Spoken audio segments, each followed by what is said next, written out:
ॐ शुक्लाम्बरधरं विष्णुं शशिवर्णं चतुर्भुजं प्रसन्नवदनं ध्यायेत् सर्वविघ्नोपशान्तये. ॐ. Dear friends, welcome to the Geeta. We were just seeing the fourth chapter of the Gita, the Jnana Karma Sannyasa Yoga. We just started and then we were just seeing the introduction for that. And we saw how Krishna said, there was a question from Arjuna. Initially Bhagavan said, Shri Bhagavan Uvacha, I have told this particular yoga, Imam Vivasvate Yogam Proktavanaham Avyayam. He said, I have told, or rather I have instructed this particular yoga to Vivasvan, that is the Lord, the Sun God as we say. And when was the Sun God born? Sun God is there right from the time of creation. So right at that time, I told the Sun God told Manu, and Manu told Ikshvaku, and in that line, evam parampara praptam. Parampara means from one to another, from teacher to student, in that fashion. We also talk about parampara. For example, we say Narayana Samarambham, Shankaracharya Madhyamam, Asmadacharya Paryantam, Vande Guru Paramparam, etc. We refer to our parampara, Guru Parampara. When did this start in the beginning? And through whom? Who are the important people in the line? And in that line, right down to my own teacher. So that is what we say. So Parampara Praptam Imam Rajarshayo Viduhu. That's what he said. And we also saw the concept called Rajarshi. Rajarshi means they are kings, at the same time they are highly enlightened people. Rajanascha, te Rashayascha. That is, they are saintly, they are saintly kings, or rather philosopher kings. So that is what we saw. And again he said, Yogo Nashtah Parantapa. Nashta means it has now almost disappeared. He say almost disappeared. Why? It is not the fault of the Vidya. Because the Vidya itself is Yogaha Proktavanaham Avyayam. Imam Vivasvate Yogam. Yogam is Avyayam, he said. Avyayam means something which is imperishable, something which doesn't disappear. How can that disappear? So the question is, it is not the fault of the Vidya. Vidya is something which is going to give you the eternal result. Avyayam means, Avyayam does not mean the Vidya itself is Avyayam. Vidya is leading you to some eternal thing. And what is that eternal thing? This Brahma Vidya, or this Sankhya Yoga and Karma Yoga put together, and Karma Yoga being a step to Sankhya Yoga, and Sankhya Yoga is the yoga which is going to give you the ultimate knowledge of that supreme reality called Brahman. And once a person realizes that Brahman, that is the ultimate, that is the eternal. So from that point of view, it is giving an eternal result. Avyaya Phalatvat, Shankaracharya. It is avyayam in the sense that it is avyaya phalatvat. It is going to give you a result which is eternal in nature, imperishable in nature, undecaying in nature. So from that point of view, it is avyayam. So that sort of vidya, because of the fault of the practitioners, it is not the fault of the vidya, it is the fault of the practitioners, that these people, they became lazy. Over a period of time, they became lazy, and then they were not people who were having self-control, etc. And so that yoga became rather almost disappeared. Then that particular yoga, I am telling you, because you are my student, you are my bhakta, bhaktosi me sakha cheti. So that is what Krishna said. So that is where we were.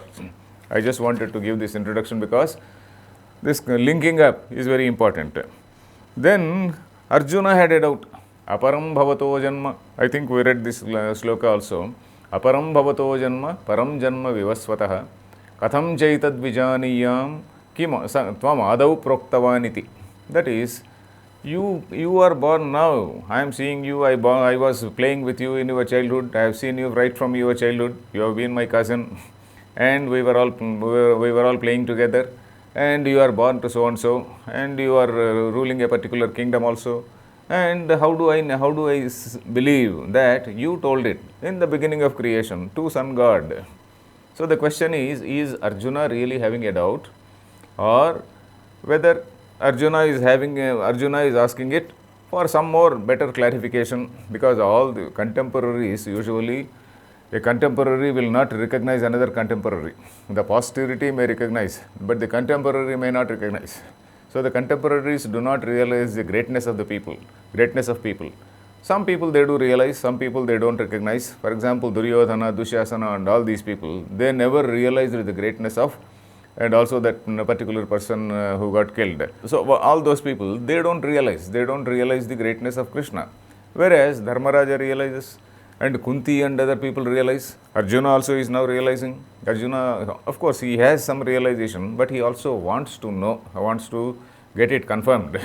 So, katham aparam bhavato janma, you were born later, and you say that you have taught to sun god. How can I understand it? You can please tell me. So, this is what is giving rise to some answer by Lord Krishna, which where we are now talking, where we are going to see something about what is called avatara. We have heard about the word called avatara. So now we are going to see what Krishna is going to say. That is the fifth shloka we have to see. That is Sri Bhagavan Uvacha Bahuni me vyatitani janmani tavacha Arjuna tanyaham veda sarvani natvam vetha param tapa.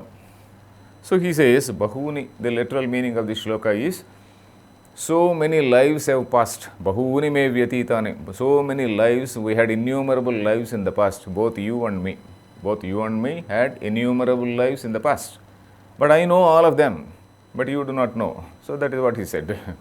So what is this innumerable lives? We know that in our philosophy or in Vedanta talks about a series of births and deaths and births and deaths. That is a cycle of birth and death. It goes on and on and on until a person gets realized, until a person knows that his self is not different from that supreme reality. So that is called self-knowledge, or rather that awareness. Yes, I am that supreme reality. I am that Brahman. I am not different from that Brahman. So his mind becomes so pure. So he has no question of attachment for the body-mind complex, and he does not have all these things called raga, dvesha, and all these dualities. He is a man who rises above all these dualities. So when a man becomes so perfect, he is equal to God only. Even we come across some people, oh, he is such a godlike personality, we say. Why? Because he has no hatred for anybody. He has no attachment for anything, no attachment for money. He has no attachment for building up some ashram or something like that. He has no attachment for gold, and he does not hate anybody. So such people who have risen above all these things, and who have also risen above all these bodily weaknesses and all that, so such people, they are almost godlike. So that, of course, it is something which is possible by self-restraint and self-control, control of indriyas, etc., etc. But apart from that, knowledge also is required. Apart from self-control and vairagya, knowledge means theoretical knowledge is also required. Theoretical knowledge means a person has to listen to what the Upanishads say, and the Upanishads tell about what is that supreme reality, what is this jiva, how this jiva is connected to that supreme reality, and how this jiva is not different from that supreme reality. So this jagat, what we call this jagat, is basically a manifestation in that reality. So once he realizes and also applies to himself, he also assimilates within himself, and that notion of individual ego is totally disappearing, or rather it has disappeared. That notion of that individual identity has totally disappeared. Such a man, he is equal to Brahman only. So that in that sense only we say that he is equal to Brahman. You can't suddenly ask him, okay, if you are Brahma, go and create this world. It is not that. So if somebody puts such a question, okay, we have to ask him again, go and read Vedanta, because Vedanta says that even Brahma, or what we call creator is just a manifestation, and nobody stood there in the sky with some magic wand and created the whole thing. So that is what Vedanta says. So anyway, that is apart from the present discussion. The present discussion is about aparam bhavato janma, param janma vivasvatah. So he is telling bahuni me vyatitani. We had innumerable lives. So, and that life, that cycle of birth and death ceases only when a person attains that enlightenment or realization of the knowledge of self. And Krishna is actually that avatar. He is going to say that also. But right now, he is only saying, bahuni, innumerable lives have gone. And you, of course, you do not know, because you are attached to the body-mind complex. You are attached to that notion. Yes, I am this, I am Arjuna, I am a king, I have to defeat, I have to fight a war. So you have got all that identification with the body-mind complex. You are having some particular task to do. So when you are identified with that, naturally you will naturally have another birth, because this linga sharira, or this subtle body, or that is the subtle body which is actually the identification with the body, attachment, which is having all this burden of raga, dvesha, etc. And that is what forces a person to have another body. So you are going to have all that, whereas I remember all that because I am above all these things. So which means he is actually saying that because of my state of realization, I know all those things, whereas you do not know. So bahuni me vyatitani janmani tavacharjuna tani aham veda sarvani. Here this aham, I told you in the very beginning itself, whenever Krishna is using the word aham is I. He is not referring to himself as some person. He is not referring to himself as some son of Vasudeva or son of Nanda, as the case may be. Nanda is the person who has reared him up, who has fostered him. Foster parents are different from natural parents in the case of Krishna.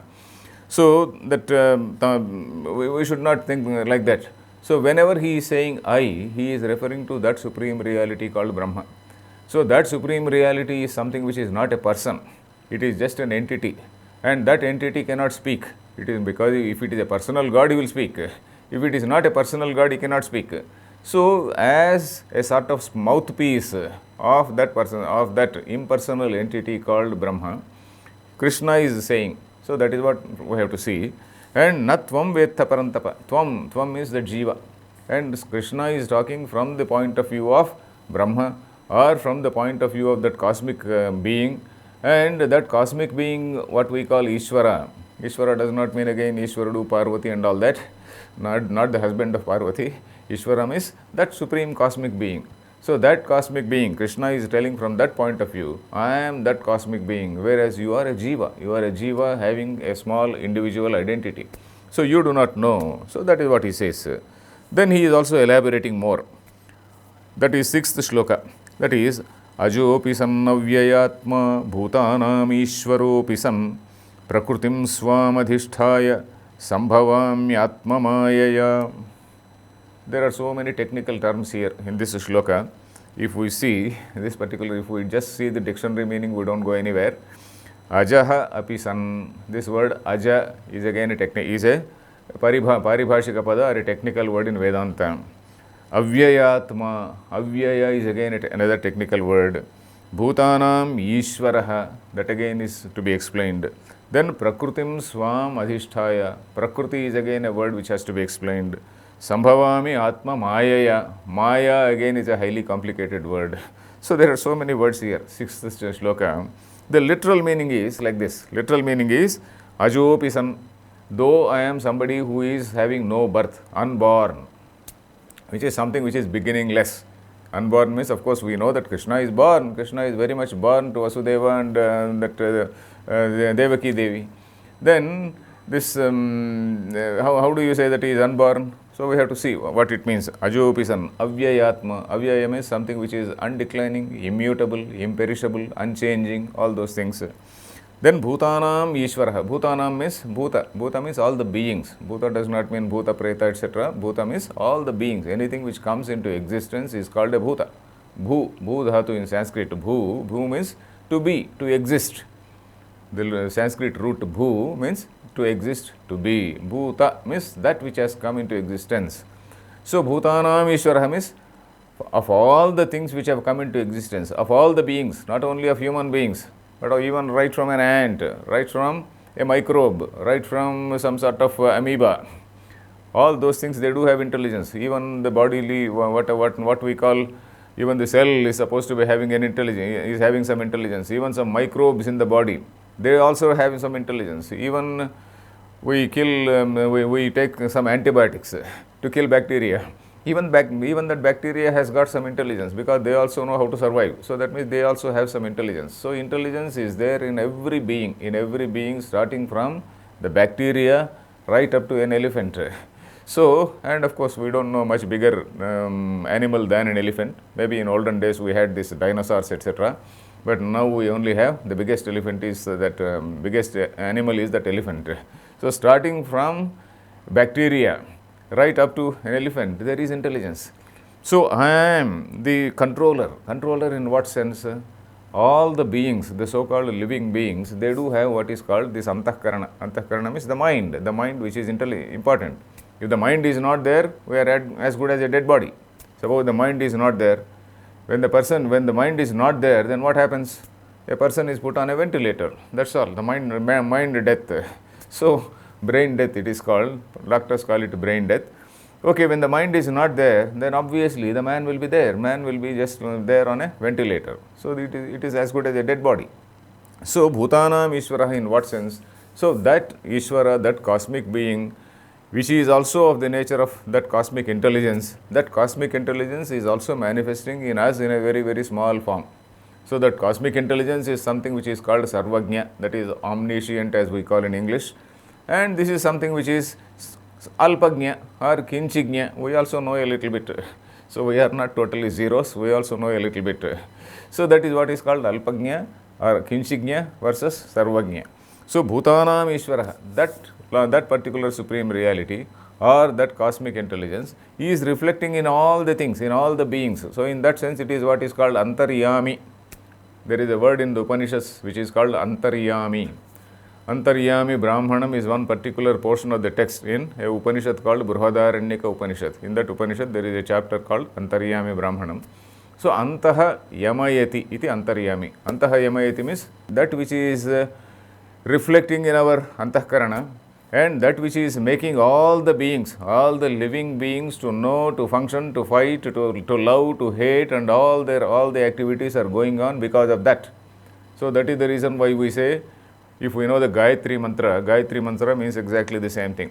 Dhiyo yo nah prachodayat, it says. Dhiyaha yo naha dhiyaha means our intellects, our minds. Yaha prachodayat, dhiyaha yo nah prachodayat, naha dhiyaha, yaha prachodayat, that supreme thing which is actually illumining our intellects. We bow to it. We meditate on that as it is not different from, as the same as our being. Myself is something which is not different from that. So, that is the meditation in Sandhya Vandana. Sandhya Vandana, what is the meditation? Sandhya Vandana is not a prayer for any material benefit. Suppose you go to a temple. If you go to a temple, there is a prayer, and the pujari or archaka asks you to tell a sankalpa, and in that sankalpa he says, okay, I want to have Rajadware everywhere, some Vijaya Praptirastu, that Praptirastu, etc., etc. We are having a big long list of various wishes. That is something like a wish list, let us say. But in this Sandhya Vandana, there is no wish list. It is actually a sort of spiritual exercise. It is an exercise to remind yourself of your divine nature. I think I told this even earlier. So, this Antaryami, that concept is there, which we every day tell in that Sandhya Vandana also. So, Ishwaropisan Prakrutim Swam Adhisthaya. So, I will come right from the beginning. What Krishna is saying is, though I am unborn, and though I am immutable, and though I am the controller of all the beings, and still I come into existence by virtue of my power of Maya. So, let us see all these words. Aja means ja means janma. Ja means in English also we say genetics, genes, it actually cognate words, genetic, gene, janma, jenu.